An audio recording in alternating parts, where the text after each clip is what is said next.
Holy shit. Maggie and Daryl want to kill me. Jesus.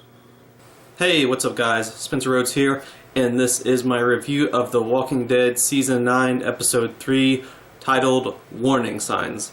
This was another really good episode. 3 good ones in a row. The first 3, pretty good sign. The first time we've had 3 good episodes in a row since, probably Season 5 of the show, in my opinion. Angela Kang is doing really well so far. I am really happy with the direction that she's taking things. It's just been fantastic. I just feel like the characters are handled so much better. The writing is so much better. I gotta stop saying this because I'm just gonna say it every review. I'm just so shocked and surprised that The Walking Dead finally found a way to be good. It's been a while. It's been a couple of years. Yeah, good riddance, Scott Gimple. Hello, Angela Kang. Stick around even when Rick is dead, because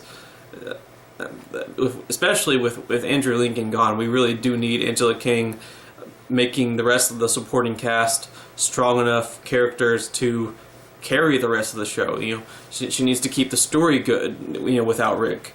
Scott Gimple couldn't do that when he had Rick, so yeah, I'm glad that he's kind of out of the picture, at least in some ways. But this was a really good episode. And this is a late review, but I am going to review every episode of the season. That is why I'm catching up and actually doing these past 2, because I had to catch up. But from now on, as far as I'm planning, I am going to be reviewing every episode a couple of hours after it premieres. So you'll actually be getting my review Sunday night or Monday morning. I don't know, it might be 1 in the morning, I'm not sure. But my plan is to upload my review of every individual episode,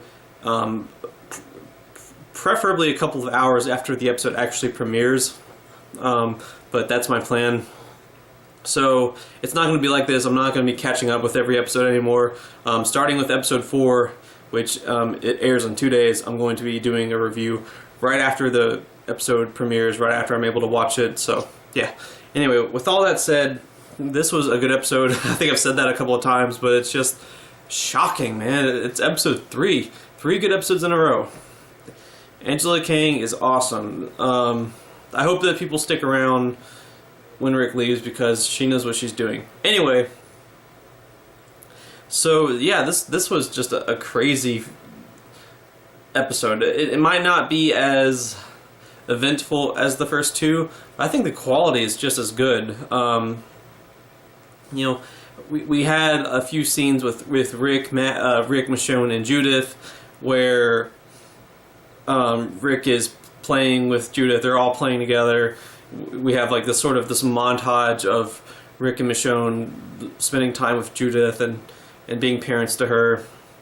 And I kind of don't like how they do that. I wish that they would just sort of casually, you know, have a couple of scenes here and there, episode by episode, with Judith, and you know, establishing that certain characters spend time with her, because. And this might be my one criticism of the episode. And it's not really a criticism, because I feel like the damage was done by the time they got here. They had no other choice. But they do this montage with Rick, Michonne, and Judith. And the reason they're doing that is because they want to show Rick, you know, being happy, taking care of his daughter, Michonne being happy, them being together as a family. Because we haven't seen a lot of scenes with Rick, Michonne, and Judith. In all these past seasons, we haven't seen a lot of scenes with the Rick and Judith, really. Just the occasional little moment every once in a while. And they have this montage because Rick's about to die. Andrew Lincoln is leaving. He's going to die in episode 5. I'm sorry, it's pretty much, it's a fact. It's not a spoiler, it's a fact. Rick is dying in episode 5. It's better to just know ahead of time. I mean, AMC's promoting it, for Christ's sake. What do you want me to say? Andrew Lincoln is leaving. Rick is possibly exiting the show, dying, disappearing, episode 5, 6-ish. No, fuck that. He's dying in episode 5. He is. I'd like to be wrong, but he is. Pretty much everyone, like all the YouTube channels, non-spoiler, spoiler, everyone's saying Rick dies in episode 5. So that's the reason they've got this montage with Rick, Michonne, and Judith, because they want them to be happy, and they want to have a little bit of Rick spending time with Judith right before he dies, because it's their last chance. But they did the same thing with Carl last season. We didn't have a lot of scenes with Carl and Judith. We haven't had a lot of scenes with Judith with anyone. That's the thing that kind of frustrates me about her character. I know that she's a baby, she's a toddler. She was a baby before. There's a time skip, but she was a baby before. But I still wish we got more of her. Like, just, more episodes, more scenes where she's in the corner, where someone's holding her. Just remind the audience that she exists. Keep it grounded. Make it feel real. Because the way they were with her character. Do you remember Judith in season 6? I don't. She might as well have been dead. I remember her a little bit in season 5. She had a couple of good moments. Especially with the Martin guy. And Tyrese held her a lot, and Rick held her a lot in season 5. Season 6, she just disappeared from existence. I swear to God. Okay, so Father Gabriel saved her during No Way Out, but that's it. I don't remember her being in a lot of episodes. She just didn't exist because it was convenient for the plot. Season 7, she didn't exist for the most part because it was convenient for the plot. Season 8, I wanted organic moments between her and her family, which would have been pretty much Rick, Carl, and Michonne, and there weren't a lot of organic scenes with them being together as family, with Judith being with people, taking care of her. I wanted her to be more organically interwoven into the story. So in season 8, Carl's dying, so they're like, oh shit, oh shit, oh shit. Carl never had any scenes with Judith. Oh shit, oh shit. We gotta do this big ass music montage between them to make up for it. And it seems like they're doing the same thing with Rick. They're like, oh shit, oh shit. Well, Rick didn't have a lot of scenes with Judith, and we gotta have this musical montage. And it's just like, did you not think about that before you were in this situation? I don't know. I don't know what happened with Rick and Carl. There's probably some behind the scenes shit that we don't know about. We might never know about it. We might find out about it 10 years from now when it's not really relevant anymore. But yeah. So that was kind of awkward. But saviors are disappearing. Justin is dead. Rick kind of suspects it's Daryl, but Daryl says that he would have killed Justin in plain sight. And that scene between Rick and Daryl, I loved it. Daryl has not been well written since season 3. And he's finally written well again. And Rick and Daryl just have this beautiful scene together. And Rick makes a reference to when they first met and how he chained Merle to a rooftop and everything. And it was just beautiful. I loved it. It just felt grounded and organic, and that these characters are the characters we've been missing since season 3, especially Daryl. Just the writing is a lot better, and there's this mystery of who killed, who's killing the saviors, who killed Justin, who's killing the saviors, why do these saviors keep disappearing. And I was trying to figure out who it was. I kind of hoped that it would be Dwight. I know that's crazy. Is it bad that I keep hoping that Austin Emilio has actually been filming scenes and they've just kept it really, really secret? I mean, it would be nice. But it's probably not realistic. But I was kind of hoping it would be Dwight, but it wasn't. When I saw Beatrice... that's one of the Oceanside people that pretends to be knocked out on the ground when Iraq gets taken. When I saw her laying on the ground unconscious, I was like, is it her? Is it Beatrice? And I was kind of right. She was a part of it. I guess Cindy was leading it. I mean, I guess all the Oceanside people were in on it. At least a chunk of them, because there's a few of them at the end of the episode executing Iraq and everyone.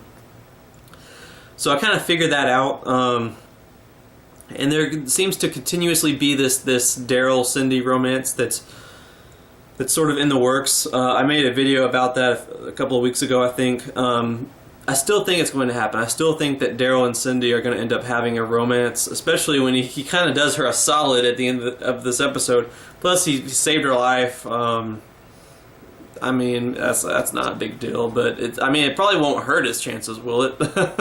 And another reason why I'm saying this is because Aaron had talked to Daryl last episode about having kids, and Daryl was just like, why would that scene be in there? You know, they're setting up something.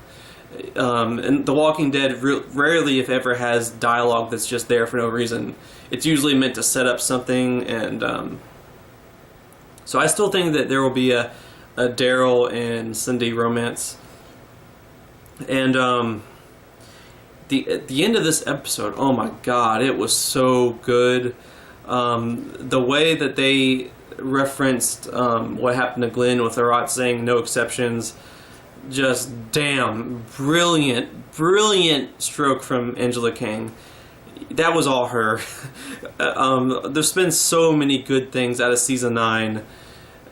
It just has to be her. It's the only explanation. And the whole no exception thing, and how that tied back to what happened when Negan was first introduced, and Maggie and Daryl just walking away, and then Maggie deciding she's gonna go kill Negan. So I guess Maggie and Daryl are gonna go kill Negan, which is kind of a big moment in the comics. Only it's just Maggie. But if Maggie's about to leave. It's later in the comics, but if Maggie's about to leave, then I guess it kind of makes sense to go ahead and do that moment. I'm really excited for next episode. I can't wait to see Maggie and Daryl face Negan. I hope that's what happens. I mean, that seemed to be the cliffhanger, didn't it? So I'm excited. But anyway, this was a great episode. 3 great episodes in a row. The first 3, no less. And like I said, I feel like Angela Kang came to the rescue when fans were really just getting sick of this franchise's crap. You know, Andrew Lincoln leaving, Carl being dead, the writing being bad, the budget being low, the filler episodes, on and on and on. Angela Kang has officially rescued this show. I hope people give her a chance once Rick is dead, because she knows what she's doing. I promise. The Walking Dead has never been this good since, like, years, man. It hasn't been this good in years. So, yeah, great episode. Anyway, guys, let me know what you think in the comments below. Don't be shy. Hit that like and subscribe. I'm not going anywhere. Make 1 to 2 Walking Dead videos per day. Remember, when episode 4 premieres this Sunday, I will be making a review a couple of hours afterwards. So I will be discussing that episode. We are at 153 subscribers, so please hit that subscribe button if you have not already. It helps tremendously. And with all that said, I am Spencer Rhodes, and I will see you guys later. Bye!